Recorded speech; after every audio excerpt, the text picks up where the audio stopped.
नमस्ते। आज मेरे नमस्ते। साथ जी, आज मेरे साथ श्याम मानव साहब हैं। श्याम मानव साहब का मैं पहला परिचय ये है कि जैसे नाम से ही है कि मानवता की बात करते हैं, इंसानियत की बात करते हैं। अ, अभी हाल मैंने जब इनसे संपर्क किया और मैंने इनसे आग्रह किया कि थोड़ा हम लोग अ, कुछ हिंदू धर्म पे जिस तरह से बात हो रही है और हिंदू धर्म की आज एक नए लोग हिंदू धर्म के रक्षक के रूप में देखे देखे जा रहे हैं देश में। जिनको मुझे अजीब-सा लगता है। मोनू मनेसर मेरे हिंदू धर्म का रक्षक नहीं हो सकता है। वो क्या टिंकू बजरंगी और मिंटू बजरंगी ये मेरे धर्म के नहीं हो सकते हैं। यति आप कौन-कौन इस तरह के अजीब-अजीब तरह के लोग हिंदू धर्म के रक्षक हैं। तो उसमें जो सबसे बड़ी बात मैंने जब श्याम जी से मैं बात कर रहा था तो इन्होंने कहा कि देखिए, हमारे यहाँ मुश्किल क्या है कि ये बाबा लोग भी अलग-अलग फ़ील्ड के हैं। तो मुझे उसमें जो सबसे ज़्यादा दिक्कत होती है वो ये होता है कि चूँकि हमारे हिंदू धर्म में महिलाओं ज़्यादा पूजा करती हैं, उनकी ज़्यादा वो रहते हैं, उसके अपने रीज़न हो सकते हैं जो आप श्याम जी बताएँगे। और अभी हाल के दिनों में हमने बड़े-बड़े बाबाओं को, आसाराम, राम रहीम और इनको आज जेल जाने के बाद ये प्रूवन लोग हैं जो बलात्कार किए हैं, रेप किए हैं, माइनर का रेप किए हैं। उसके बाद भी बहुत सा समाज का एक वर्ग है जो इनको श्रद्धा से देखता है, इनके बारे में बात करता है। तो श्याम जी सबसे पहले तो ये जो महिलाओं का ख़ास करके जिस तरह से शोषण करते हैं लोग, उसपे थोड़ा मैं हिंदू धर्म और ये बाबाओं अच्छा उससे मैं एक और परिचय श्याम जी का करा दूं। श्याम जी का मुख्य परिचय ये है कि अखिल भारतीय अंधश्रद्धा निर्मूलन समिति 40 साल से ये काम कर रहे हैं। इनका मेन जो एरिया ऑफ वर्क है वो महाराष्ट्र और उसके आसपास के राज्य हैं, लेकिन पूरे देश में भी इनको जैसे मैंने आग्रह किया तो ये कहते हैं कि भाई यूपी में भी अगर कोई बात हो तो मैं बिल्कुल उस पर बोलने को तैयार हूँ। और ये जरा मुश्किल चीज होती है क्योंकि मुझे ऐसा लगता है कि ये वो लोग हैं जो हमारे धर्म को ठीक से हमें दिखाने की बात करते हैं। कुछ लोग इनको एंटी हिंदू मानने लगते हैं, वो एक मुश्किल की बात होती है। और श्याम जी ने बहुत से काम किए हैं महाराष्ट्र में जादू टोना विरोधी कानून मतलब इस तरह के जो कानून बने जहाँ पे अंधविश्वास को दूर करने का उसमें एक सरकार की कुछ एजेंसीज हैं वो जो आप श्याम जी आप उसका जब बारे में थोड़ा उस वो भी परिचय बता दीजिएगा। लेकिन आज हम लोग मुख्य रूप से बात करेंगे जो हमारे हिंदू धर्म में ये महिलाओं का शोषण जो ये नए जो बाबा हुए हैं वो कोई कृष्ण बन के और कोई राम बन के इन लोगों ने जो शोषण किया उसके बारे में श्याम जी। जनरली जो भी बाबा स्त्रियों का शोषण करते हैं वो कभी राम का नाम नहीं लेते हैं। वो कृष्ण का नाम लेते हैं या फिर शिव का नाम लेते हैं, यानी शंकर भगवान जी का नाम लेते हैं। स्त्रियों का शोषण करना धर्म के नाम पर ये केवल हिंदू धर्म में होता है ऐसा नहीं है। क्रिश्चियन धर्म में भी बड़े पैमाने पर शोषण हुआ है, नन्स का शोषण हुआ है, क्रिश्चियन पादरियों ने किया है। उसके ऊपर काफी लिटरेचर अंग्रेजी साहित्य में आपको पढ़ने को मिलता है। मुस्लिम धर्म में भी अलग अलग जो प्रथाएं हैं उनके नाम पर शोषण होता है। हलाला की प्रथा के नाम पर बड़े पैमाने पर शोषण होता है, वो भी मुस्लिम धर्म मौलवी लोग करते हैं। इसके बारे में भी काफी जानकारी उपलब्ध है। लेकिन जो भारत में जिस ढंग के संस्कार होते हैं, चाहे आप हिंदू धर्म में पैदा हो, मुस्लिम धर्म में पैदा हो, क्रिश्चियन धर्म में पैदा हो, चाहे जैन और बौद्ध धर्म में पैदा हो, तो यहाँ के संस्कारों में एक बात हम तक पहुंचती है कि भगवान की जो प्रार्थना करता है, भगवान को जो प्राप्त करने की कोशिश करता है, वो खुद भगवान बन सकता है। ये कल्पना और कहीं नहीं है। और इसलिए ये बाबा अपने आप को डिक्लेयर करते हैं कि मैं भगवान का अवतार हूं या फिर मैं खुद भगवान हूं। और सर्वसामान्य जो आम आदमी है, हम जैसे आदमी हैं, उन पर बचपन से जो संस्कार होते हैं कि आदमी जब भगवान को प्राप्त करने का प्रयास करता है तो उसको बीच में सिद्धि प्राप्त हो सकती है, और जिसको सिद्धि प्राप्त होती है उसको सब कुछ प्राप्त होता है।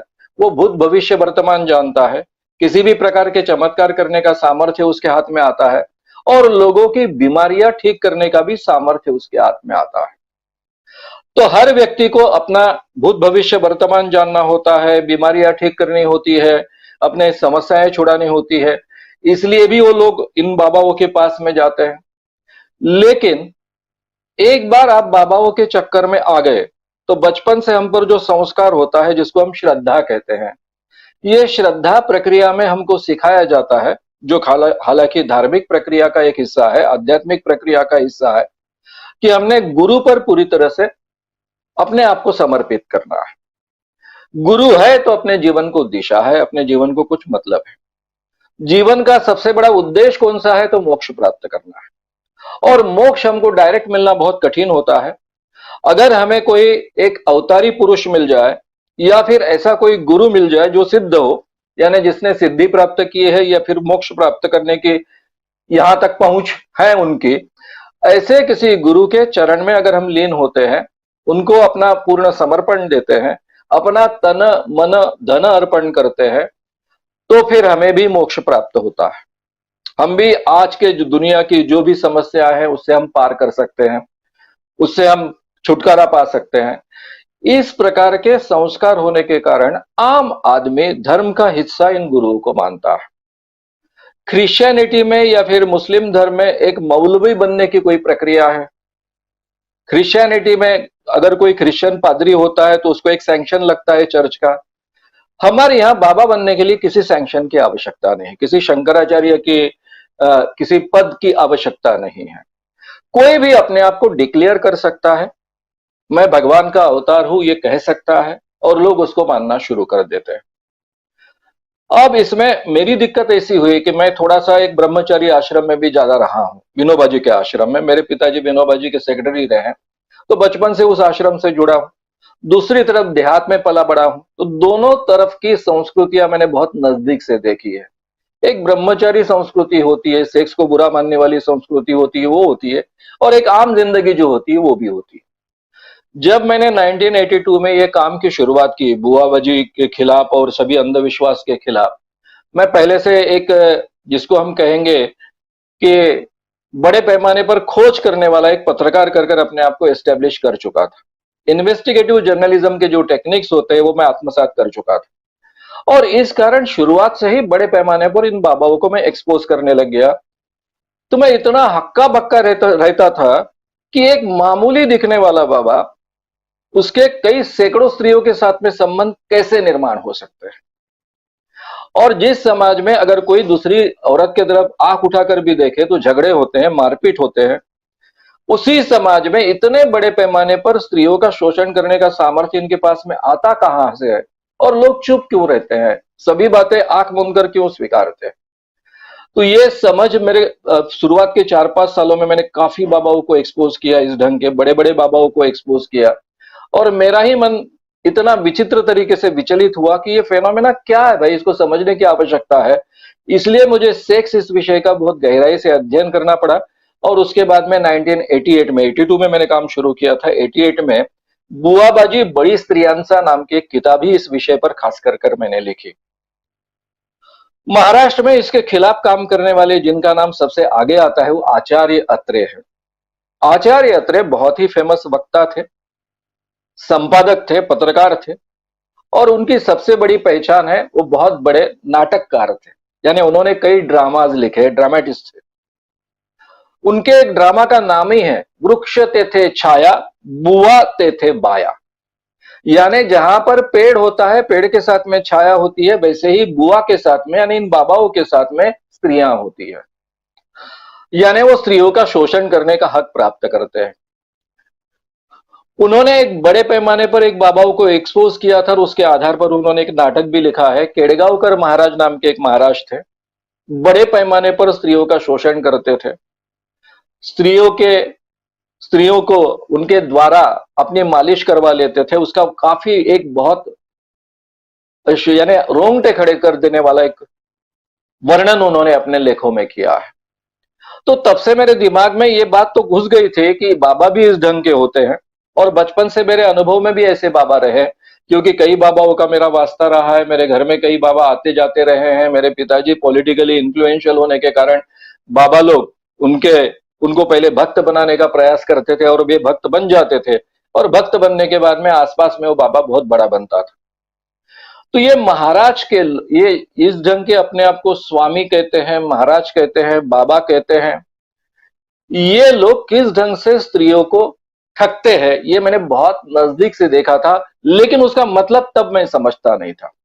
बचपन में ये बातें मेरे ध्यान में नहीं आती थी, लेकिन जब मैंने इस काम के क्षेत्र यानी ये काम की शुरुआत की, इस क्षेत्र में मैं काम करने लग गया, तब ये सभी बारीकियां बहुत अच्छे ढंग से मैं पकड़ पाया, क्योंकि मेरे बचपन के वो सभी अनुभव रहे हैं। अभी इसमें एक हाथ दूसरे बाबा का मैं उदाहरण लूंगा। मेरी जिंदगी में सबसे बड़ा शातिर बाबा मुझे मिला, उसका नाम है सुंदरदास महाराज। ये राम स्नेही पंथ का बाबा था। हालांकि ये व्यक्ति मिलिट्री में एक बड़ा अफसर था। जल्दी रिटायरमेंट लेकर उन्होंने खुद ये बाबागिरी शुरू की। कलकत्ता में इनका राम स्नेही पंथ का सबसे बड़ा क्षेत्र है, वहां के ये प्रमुख बन बैठे। ये लोगों को समझाते थे कि मोक्ष प्राप्त करना हमारे जीवन का एकमात्र उद्देश्य है, इसीलिए भगवान ने हमको पैदा किया है। और पुरुषों को मोक्ष प्राप्त होता है वो 9 मार्गों से होता है, लेकिन स्त्रियों को एक 10वां मार्ग उपलब्ध है, और ये 10वें मार्ग से आसानी से उनको मोक्ष प्राप्त होता है। बस ये बात जाहिर प्रवचन में कहते थे। फिर उनके जो स्त्रियों के साथ में सत्संग होते थे उसमें कहते थे कि स्त्रियों के साथ में जब सत्संग रहेंगे और वहां पुरुष नहीं रहेंगे, उनको पुरुष को वहां हाजिर रहने की यानी उनको परमिशन नहीं होती थी, और वहां पर वे कहते थे ये 10वां मार्ग जो है वो गुरु के साथ में संबंध रखना, जाहिर तरीके से कहते थे। और फिर स्त्रियां उनके साथ में ये 10वां मार्ग प्राप्त करने के लिए संबंध रखती थी। उस वक्त वो कहते थे कि केवल आपको मोक्ष प्राप्त नहीं होगा, जो स्त्री गुरु के साथ में यानी मेरे साथ में संबंध रखेगी उसके पिताजी को मोक्ष प्राप्त होगा, उसके पति को मोक्ष प्राप्त होगा, उसके भाई को मोक्ष प्राप्त होगा, बहन को, मां को वगैरह या लड़की को मोक्ष नहीं प्राप्त होगा। यानी हर स्त्री को अगर मोक्ष प्राप्त करना है और अपने सभी रिश्तेदारों को, पुरुष रिश्तेदारों को मोक्ष प्राप्त करना है तो बाबा के साथ में संबंध रखना है। ये राम स्नेही पंथ बड़े ऊंचे व्यापारी कम्युनिटी है, बहुत पढ़े लिखे लड़के लड़कियां इसमें होती है। जब ये केस हमारे विदर्भ में आए, करीबन 100 इंजीनियरिंग मेडिकल के स्टूडेंट इकट्ठा आए जो राम स्नेही पंथ से जुड़े हुए थे। उन्होंने इनका विरोध करने का प्रयास किया। इनके साथ में हमेशा बंदूकधारी लोग रहते थे, उनको भगा दिया। अकोला में ऐसा हुआ, अमरावती में ऐसा हुआ, फिर नागपुर में ये लोग मुझसे मिलने आए और हमने उनको नागपुर में बड़े पैमाने पर एक्सपोज किया, और ये आदमी नागपुर से भाग गया। उसके बाद में महाराष्ट्र में फिर से कभी इसने दर्शन नहीं दिया। उस समय हमारे पास में कोई इस ढंग का कानून नहीं था कि जिसके आधार पर उन पर कोई एक्शन की जा सके। लेकिन ये बात मैं 5 साल तक जाहिर नहीं कर सका, क्योंकि इनकी खासियत ऐसी थी कि जिस स्त्री को ये दीक्षा देते थे, इसको दीक्षा कहा जाता है, उसकी बारात निकलती थी, प्रोसेशन निकलता था। इसलिए आसपास के सभी लोगों को पता रहता था कि इस लड़की को दीक्षा मिली है, यानी गुरु की कृपा प्राप्त हुई। अब गुरु की कृपा प्राप्त होने का मतलब, अगर मैं मेरे रेगुलर आर्टिकल में लिखता, तब मैं लोकमत से जुड़ा था, हर हफ्ते में 2 आर्टिकल लिखता था। अगर मैं लिखता तो कम से कम नागपुर, अमरावती, अकोला, ये विदर्भ के एरिया के लड़कियों को घर के बाहर निकलना मुश्किल हो जाता, क्योंकि सबको पता था कि इसको दीक्षा प्राप्त हुई है। इसमें इंजीनियरिंग की लड़कियां थी, मेडिकल की लड़कियां थी, कुछ मेडिकल प्रैक्टिस करने वाली लड़कियां थी, कुछ विवाहित थी, कुछ अविवाहित थी, इस ढंग की सब चीजें थी। अभी आप तो जानते हो कि इन्वेस्टिगेटिव जर्नलिस्ट होने के बाद में आपके पास कैसी जानकारी पहुंचती है, नाम कैसे पहुंचते हैं, सभी चीजें पहुंच जाती है। तो ये अलग अलग बाबा इस ढंग से स्त्रियों को बड़े पैमाने पर ठगते आ रहे हैं। हमारे यहाँ गुलाब बाबा नाम के बहुत बड़े बाबा थे। ये बाबा की खासियत ऐसी थी कि ये महाराष्ट्र के तो बड़े बाबा थे ही, लेकिन मध्य प्रदेश के बड़े बाबा थे, गुजरात के भी बड़े बाबा थे। शंकरराव चौहान जैसे बहुत बड़े मंत्री उनके भक्त थे, जाहिर तरीके से उनके कार्यक्रम में जाकर उनके चमत्कारों का बखान करते थे। एक तरफ ये चमत्कार करते थे और दूसरी तरफ ये स्त्रियों का बड़े पैमाने पर शोषण करते थे। एक बार उनके एक बड़े प्रोग्राम में मैं गया, जो उनका खास प्रोग्राम होता है उसमें, और वहां एक 15 साल की, 14 साल की लड़की हाथ में भगवान कृष्ण की मूर्ति लेकर घूम रही थी। तो मैंने ऐसे इंटरव्यू लिए रहता मैं हर एक के, तो उसके भी इंटरव्यू लिया। बोले ये गुलाब बाबा है। अरे ये तो भगवान कृष्ण की मूर्ति है ना। हाँ बोले, गुलाब बाबा भी तो कृष्ण भगवान के अवतार है। फिर मेरे दिमाग में एकदम से आ गया कि ये अपने आप को क्या समझती है। मैंने पूछा तुम कौन हो? तो बोले मैं राधा हूं बाबा की। फिर राधा के साथ में कृपा हुई क्या? उसके साथ में उसके ग्रैंड मदर थे। वो ग्रैंड मदर मुझे समझाने लग गई, अपने आप को राधा समझती है और बाबा भी इसको राधा कर कर ट्रीट करते हैं। अब जब मैंने ये केस को देखा, उस समय गुलाब बाबा की उम्र बहुत ज्यादा हो चुकी थी। एक लड़का आकर मुझसे झगड़ने लग गया कि तुम इतने बाबाओं को एक्सपोज करते हो, गुलाब बाबा को क्यों नहीं एक्सपोज करते हो? मैंने बोला क्या बात है? बोले मेरे बहन का बाबा है ये गुलाब बाबा। हाँ ठीक है, कई लोग उसको गुरु मानते हैं। नहीं, बोले मेरे बहन को वो मां मानते हैं। मैंने कहा कि मां मानना तो बहुत अच्छी बात है, इसमें बुरी बात क्या है? वो बोले मैं बचपन से देख रहा हूं मेरे बहन को, वो 13 साल की 14 साल की थी तब से उसको मां बनाया है।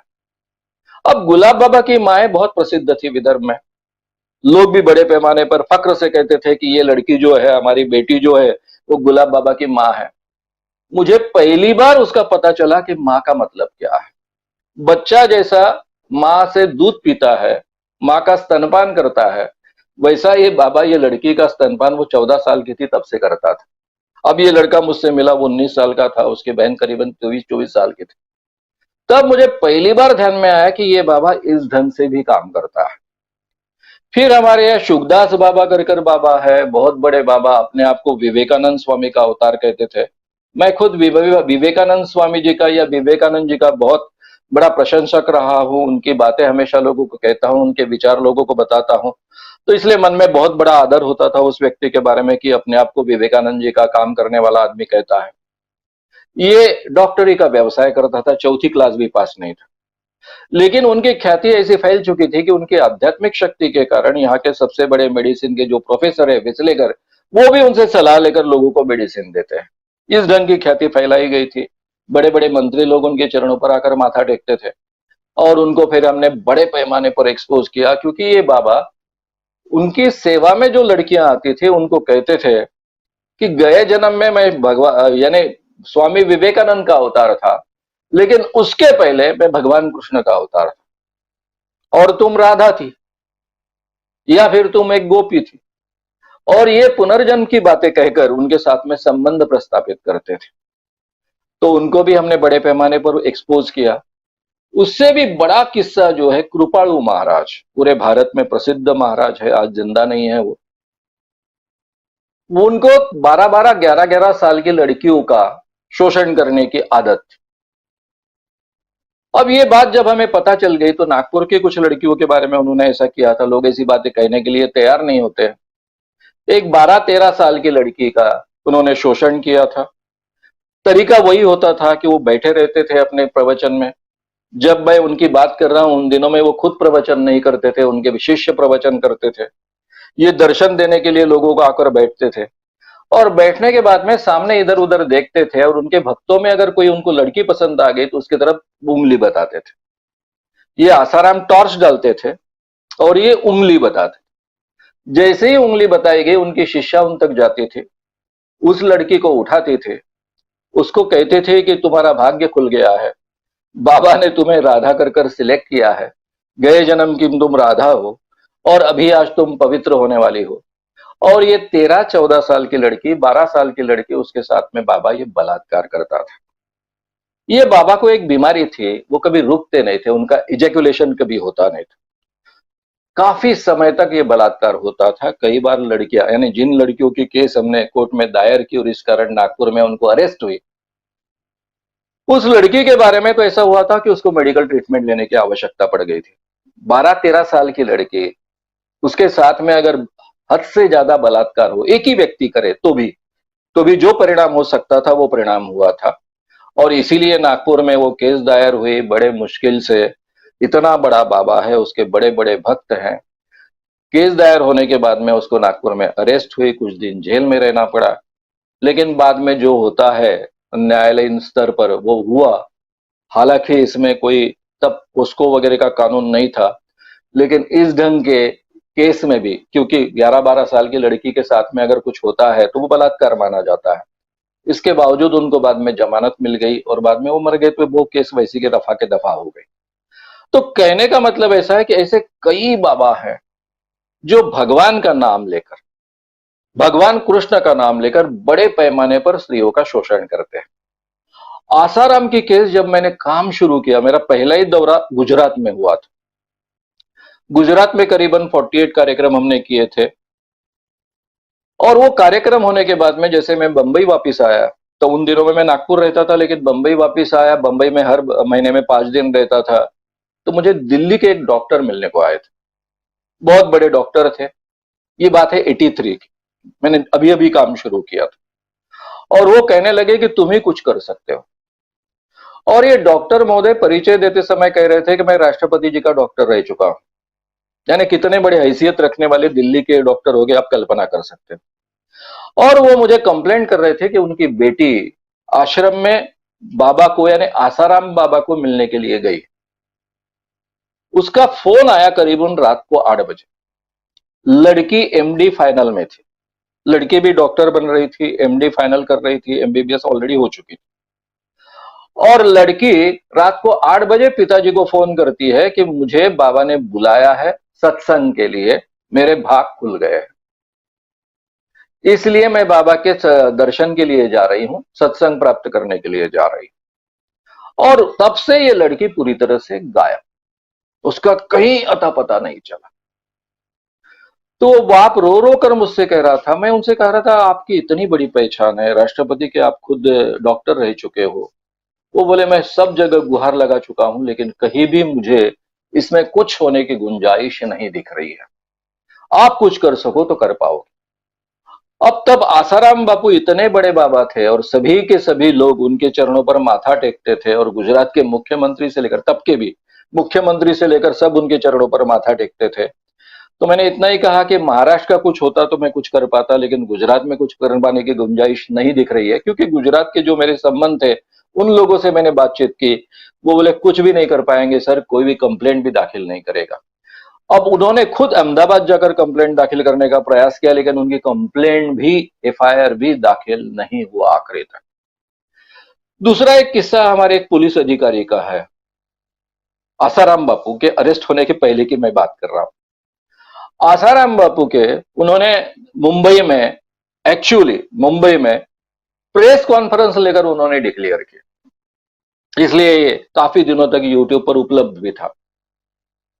उनके बीबी की बहन यानी साली, उसके साथ में एक किस्सा हुआ था। वो आसाराम की भक्त थी, खास कर आसाराम के आश्रम में इसका संबंध नारायण साई से आता है। नारायण साई को भी बाद में अरेस्ट हो गई।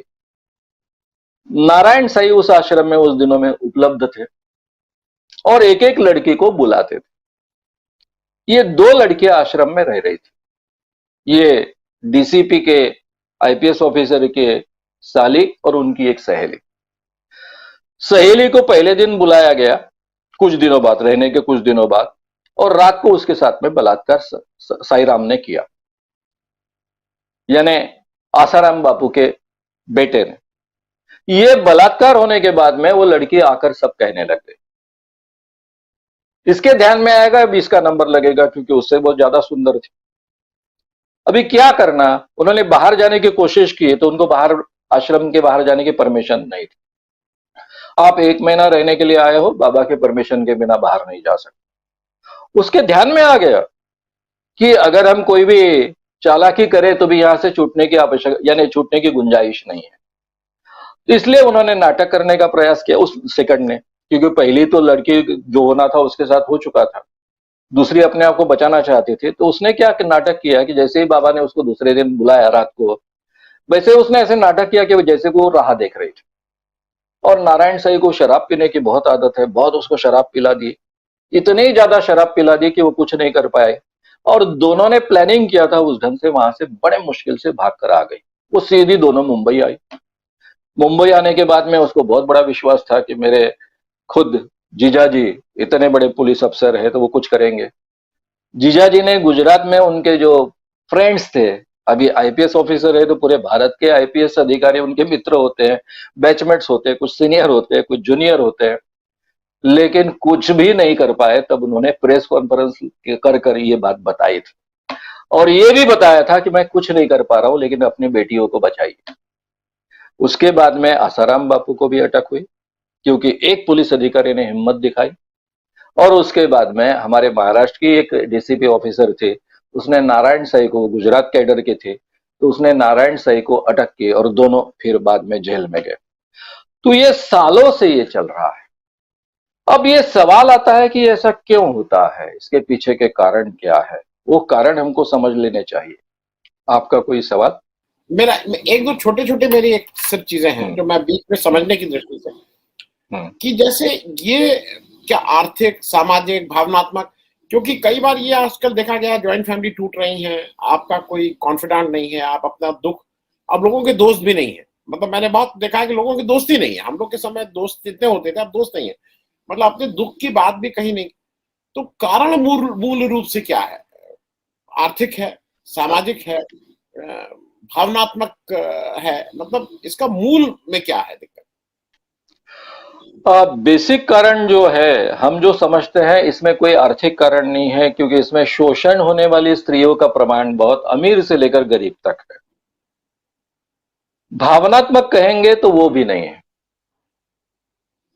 पहला तो कारण है कि ये जो हमको धर्म के नाम पर एक प्रीचिंग किया जाता है कि हमें मोक्ष प्राप्त करना है और गुरु के माध्यम से हम मोक्ष प्राप्त कर सकते हैं, और इसके लिए हमें तन मन धन अर्पण करना है।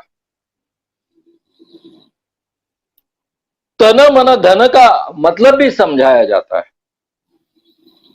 तन का मतलब स्त्रियों को अपना शरीर अर्पण करना, यह समझाया जाता है। और ये जो प्रक्रिया है कि गुरु के साथ में इतना प्रेम करो, उसमें वो महसूस भी करती है उस प्रेम को। अब सवाल होता है कि बचपन से हम पर दूसरा संस्कार होता है कि हम पति के अलावा और किसी के साथ में सेक्स ना करें। यह अनैतिक बात है। तो ये बाबा लोग सबसे बढ़िया बात अगर कोई करते हैं तो ये गिल्ट कॉम्प्लेक्स पहले में ही निकाल देते हैं।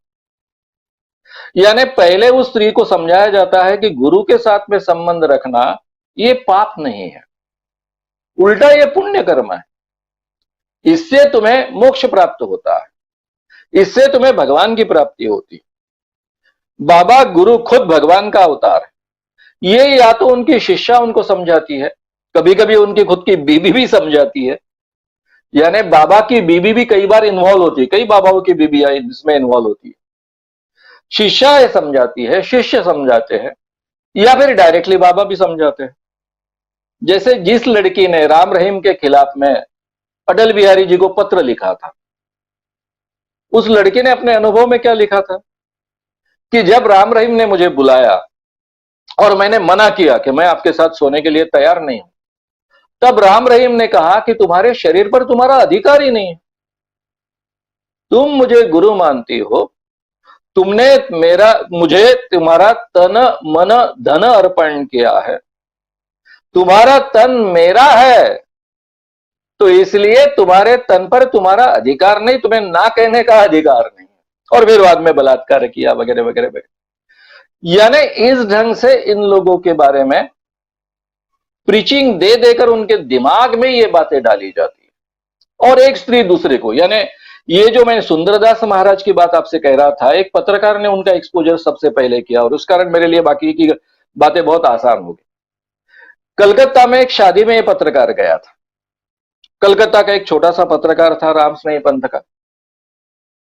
जब उसने देखा कि पहले जो डोली निकलती है, उनकी 7 दिन शादी चलती है, तो जिस दिन सुहागरात होती है, सुहागरात की डोली महाराज की तरफ गई, और ये डोली ले जाने में सास भी थी और मां भी थी। तो उनको थोड़ा विचित्र लगा, लेकिन उनको ऐसा लगा कि शायद महाराज का आशीर्वाद लेकर लड़की वापिस आ जाएगी। तो उन्होंने देखा कि डोली में लड़की गई, लड़की अंदर रही और बाकी सब लोग वापिस आ गए, ये वहीं रह गए। क्या होता है, लड़की सुबह सुबह ही बाहर आई। यानी खुद मां और सास दोनों मिलकर उन तक ले जाते। इतना ही नहीं, तो ये जो कृपालु महाराज को हमने जब नागपुर में एक्सपोज किया और उनको जेल में जाना पड़ा, तो उमेश बाबू चौबे हमारे कार्यकारी अध्यक्ष थे, बहुत बड़े पत्रकार थे नागपुर के, वो रेलवे बोर्ड से भी संबंधित थे। तो रेलवे के एक बहुत बड़े अधिकारी जो हमारे नागपुर डिवीजन के चीफ होते हैं, उनके पास गए, क्योंकि उनको पता चला कि वो कृपालु महाराज के शिष्य है। तो उनको समझाने लग गए, तो उनकी बीबी झगड़ने को आ गई। वो उमेश बाबू को कहे कि मैं बेटियों की राह देख रही हूं, मेरी बेटियां अभी छोटी छोटी, एक 9 साल की है, दूसरी 11 साल की है। जैसे ही ये बेटियां 13-14 साल की होगी तो मैं खुद महाराज को अर्पण करूंगी, उनके जीवन का भाग खुल जाएगा। आप इमेजिन कर सकते हो, नागपुर रेलवे डिवीजन का प्रमुख, ये बहुत बड़ी पोस्ट है। नागपुर रेलवे डिवीजन बहुत बड़ा डिवीजन है। उनकी बीबी कॉन्वेंट में सीखी हुई पोस्ट ग्रेजुएट थी। वो स्त्री कह रही है कि मैं अपनी बेटियों को अर्पण करूंगा। यानी कहने का मतलब हमारा मानस इस ढंग से बनाया जाता है कि महाराज को अर्पण करना अपने आप को, ये अपना जीवन सार्थक होता है, मोक्ष प्राप्त करना है, एक आध्यात्मिक उत्तम तरीके से कहीं तो भी पहुंचना है। इस ढंग का संस्कार हम पर किया जाता है और उसके ये परिणाम होते हैं। ये पहली बात। दूसरा एक हिस्सा है इसमें का, जिसलिए मुझे अभ्यास करना पड़ा बहुत बड़े पैमाने पर, मैंने कहा आपको, और उसके आधार पर मैंने फिर बाद में किताब लिखी। यही किस्सा ये कुरबाड़ू महाराज का ही। उमेश बाबू चौबे जी, उनका नया खून नाम का एक दैनिक चलता था, उनका वो ऑफिस था। उस ऑफिस में कोल्हापुर की एक बहुत बड़ी प्रसिद्ध सामाजिक कार्यकर्ता और वकील, वकील कर भी काफी वो प्रसिद्ध थी, वकील यानी एडवोकेट, वो आई और उमेश बाबू से झगड़ने लग गई कि तुमने हमारे महाराज को अंदर डाल दिया। ये बोले आदमी क्या करता है आपको पता है क्या? और फिर बाबूजी उनको समझाने लग गए। उसके बाद में ये औरत की उम्र होगी 35 से 40 साल के दरमियान की, वो कह रही थी बाबा हम स्त्रियों पर बहुत उपकार करते हैं, बाबूजी आपको क्या पता चलेगा, आप बहुत बड़े सामाजिक कार्यकर्ता हो, आपके बारे में आदर है, इसलिए मैं बहुत सभ्यता से आपसे बात कर रही हूं। ऐसा वो स्त्री कह रही है, मैं बहुत सभ्यता से आपसे बात कर रही हूं, लेकिन आपको समझाती हूं, मैं बताती हूं, मेरी शादी होकर 10 साल हो गए, महाराज की और मेरी एक ही बार मुलाकात हो गई, लेकिन उन्होंने मुझे जो तृप्त किया एक ही बार में, वो 10 साल में मेरे पति मुझे कभी तृप्त नहीं कर पाए। वो स्त्रियों को एक स्वर्गीय आनंद देते। अब ये बात सुनकर क्या लगा होगा आप इमेजिन कीजिए। ये मैंने काफी सुना था, क्योंकि जो बाबा सुंदरदास बाबा दिखने को बहुत सुंदर था, लेकिन बाकी बाबा तो दिखने को भी ठीक नहीं है, ना उनका देह आकर्षक है, ना उनमें बात करने का ढंग है, बहुत अच्छे प्रवचन करते हैं ऐसा भी नहीं है, इसके बावजूद इतने बड़े पैमाने पर स्त्रियां क्यों आकर्षित होती है और उनके चंगुल में फंसती है, इसका जब मैं अध्ययन करने लग गया तब मुझे पता चला कि ये बाबा धीरे धीरे उस क्षेत्र में एक्सपर्ट बनते हैं, इतने एक्सपर्ट बनते हैं। और इस क्षेत्र में हमारे समाज में बहुत बड़ा अज्ञान है।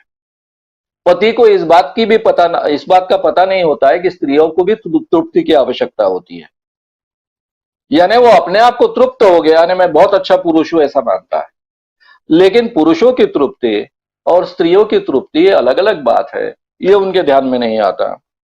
और फिर कई बार स्त्री अतृप्त रहने के बाद में, क्योंकि उन दोनों में आपस में जो भी सेक्सुअल संबंध होते हैं उसमें उसकी तृप्ति ना हो, अगर ऐसा बार बार होता है तो फिर ऐसी जगह पर वो जब जाती है तो ये बाबा तो उस क्षेत्र में एक्सपर्ट होते हैं, तो उनको एक अलग अनुभूति प्राप्त होती है, और पहले ही साइकोलॉजिकल एक कंडीशनिंग होता है, इस कारण भी वो अनुभूति बहुत ऊंचे दर्जे की लगती है।